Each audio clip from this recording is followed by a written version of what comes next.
something called bas relief, which basically takes the light and dark parts of the picture and emphasizes them.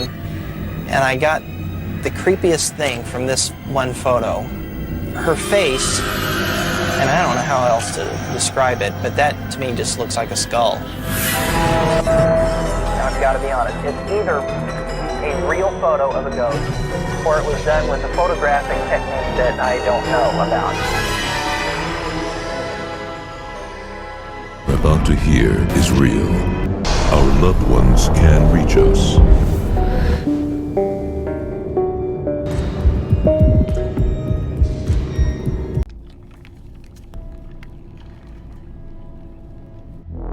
Here, in GreenCastle, Indiana. This weird tale begins with these two men, Guy Winters and Terry Lambert. Back in the early 1990s, two regular guys named Guy Winters and his buddy Terry Lambert snapped one of the clearest ghost photos ever caught on film. The picture shows this glowing pink female figure standing in an upstairs window of this crumbling old brick mansion. What makes it so crazy is that nobody was inside the house when they took the shot. The figure wasn't visible to them at the time, but it showed up perfectly on the developed film, and it even moved a little across a few frames in a row. Later, when people zoomed in and enhanced the image, they saw this hollow, skull-like face staring back with empty eye sockets. It's become one of the most talked about real ghost pictures in paranormal history. Here, in GreenCastle, Indiana. This weird tale begins with these two men, Guy Winters and Terry Lambert. For years, Guy and Terry have heard rumors about a haunted mansion on the outskirts of town. People would see a ghost of a female, an apparition that would drift down the lane that led to this old house. Intrigued, the men decide to investigate the deserted house with their own cameras. This is the actual videotape from that unforgettable night. And the whole thing is tied to this abandoned mansion on the edge of a quiet little college town. So first, let's talk a bit about where this all happened. GreenCastle, Indiana, is this small Midwestern town that most people know for DePauw University. It was founded back in the 1830s as a farming community, and the O'Hare family were pretty big deals around Putnam County. They owned land, ran businesses, and built several nice homes over the years. One of them was this big two-story triple brick mansion built later in the 1800s out on the outskirts of town. It wasn't the fancy historic house that's still standing today. This was a larger family place that got passed down through a few generations. By the middle of the 20th century, though, the family had moved on and the house sat empty. It slowly fell apart, peeling paint, broken windows, weeds growing everywhere, that kind of thing. Locals started whispering about strange lights inside at night and shadowy shapes moving around. Some folks said a female ghost haunted the place, and the stories just kept growing. You know, these kinds of rumors don't just pop up out of nowhere. The O'Hare family had deep roots in the area, helping shape the town from its early days. They were farmers, bankers, merchants, solid, hard-working people who built something lasting. The mansion itself was a symbol of that success at one point, with its sturdy brick walls and multiple rooms that once echoed with family laughter and daily life. But as the decades rolled by and the family scattered or passed on, the house was left behind like a forgotten memory. Nature started taking it back, vines crawling up the sides, roofs sagging under years of rain and snow, windows shattering from storms, or bored kids throwing rocks.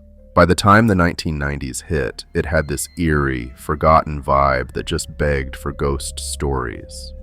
People driving by at night swore they saw flickers of light in the upper windows or heard faint voices carried on the wind.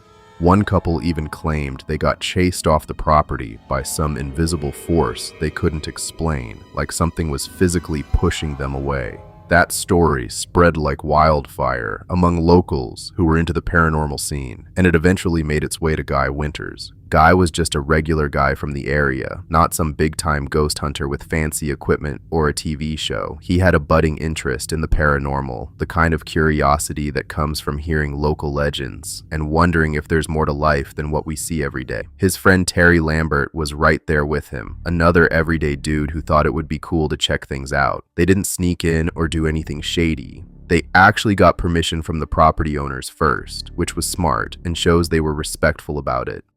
So one evening, they head out there with their cameras and a video recorder, the typical gear people used back then, before everyone had smartphones in their pockets. We went to the house way out on a country road in the middle of nowhere. There's no glass in this old house. It had never even been wired for electricity or plumbing, ever. There's 3 bricks thick walls. It was built in about 1834.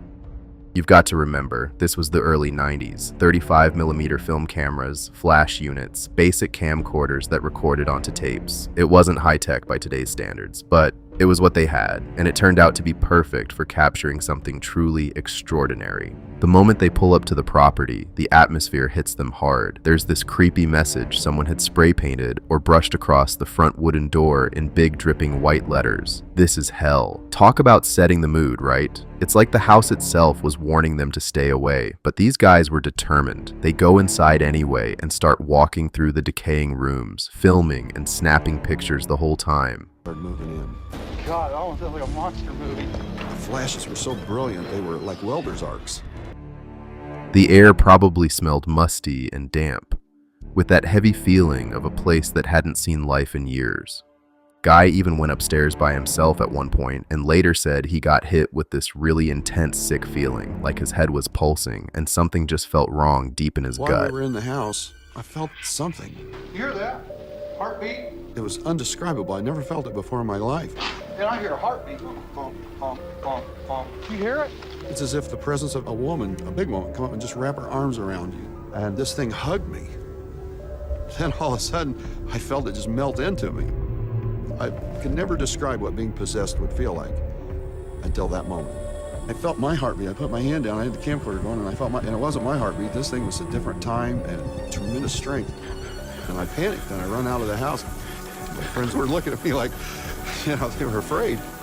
They didn't see any ghosts with their own eyes, though. No floating figures, no cold spots they noticed right then, no doors slamming or whispers in the dark. They just documented everything they could, every corner, every hallway, every window, and headed home, excited to see what might show up on the film once it got developed. A few days later, they get the pictures back from the developer, and that's when everything changed. One shot taken from outside the house, looking up at an upstairs bedroom window, had this translucent pink lady, clearly visible, inside. She looked like she was just standing there staring out, with long hair and kind of a dress shape, glowing with this soft pink hue that made her stand out against the dark interior. And it wasn't just one picture. The same pink figure showed up in 3 photos in a row, and her position changed just a little each time, like she was actually moving or shifting her weight. There were other weird things too. A gold-colored lady shape in a lower window, and another pink form near a back door. But the pink lady in that upstairs window was the star of the show. Remember, the guys had been right there, standing in the yard, looking straight at that same window, and they saw absolutely nothing when they took those pictures. Everything throwing shadows through the house, so it was pretty eerie. And basically, we took a series of pictures all through the house, the upstairs, downstairs, stairwells. Terry claims that he then ventured back outside to take more photos. I took a series of 3 pictures of an upstairs window. And after I took that series of pictures, I went around to the back of the home and I took a picture of a doorway.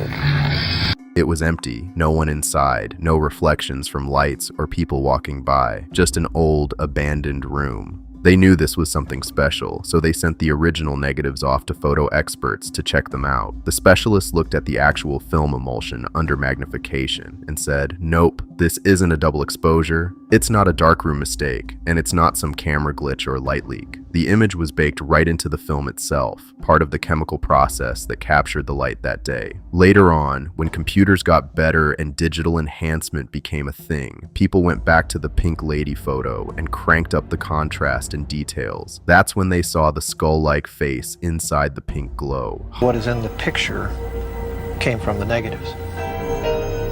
It's very interesting and a little unnerving. Next, these mysterious images were analysed by a computer graphics expert, Sean Dempsey. It's during Sean's high-tech examination that the photograph reveals another startling secret. And then I tried something called bas relief, which basically takes the light and dark parts of the picture and emphasizes them. And I got the creepiest thing from this one photo. Her face, and I don't know how else to describe it, but that to me just looks like a skull. I've got to be honest, it's either a real photo of a ghost or it was done with a photographic technique that I don't know about.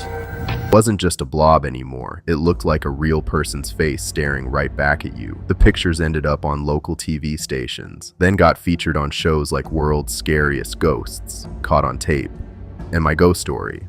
Guys started sharing them online in those early paranormal forums that were just popping up in the days before social media took over, and the Pink Lady quickly became famous in ghost hunting circles all across the country. What really sealed the deal for a lot of people was when the family got involved. After the story aired on TV, producers tracked down some of the surviving O'Hare relatives. Guy actually sat down with a woman named Mary O'Hare, who was a direct descendant of the family that once lived there. She brought old family photos with her to the meeting, and when she saw the Pink Lady picture, she straight up said, "That's my mom." Her mother's name was Irene O'Hare, sometimes listed as Fern Irene in the records, and she had lived in that exact upstairs bedroom for years.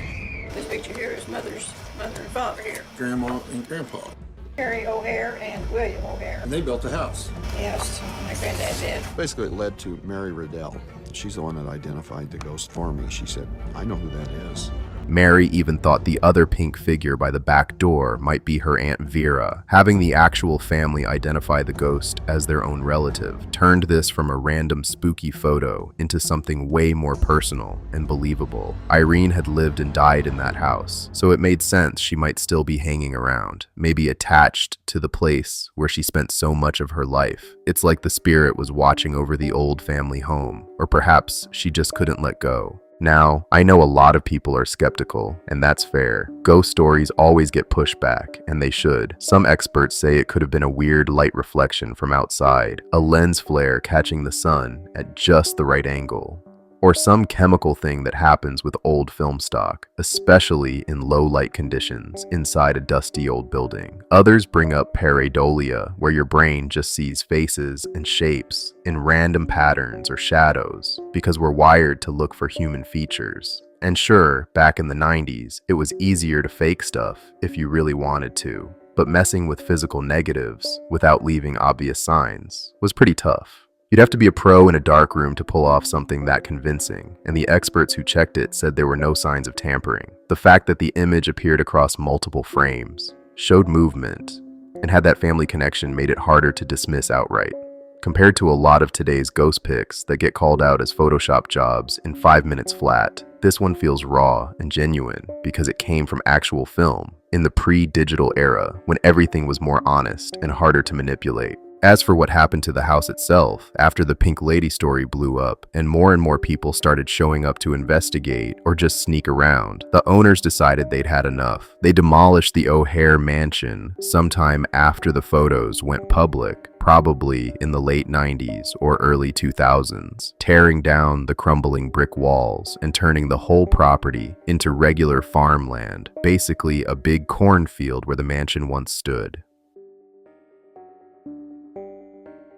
The building is completely gone now, just empty fields with nothing left but the memories and those incredible photos.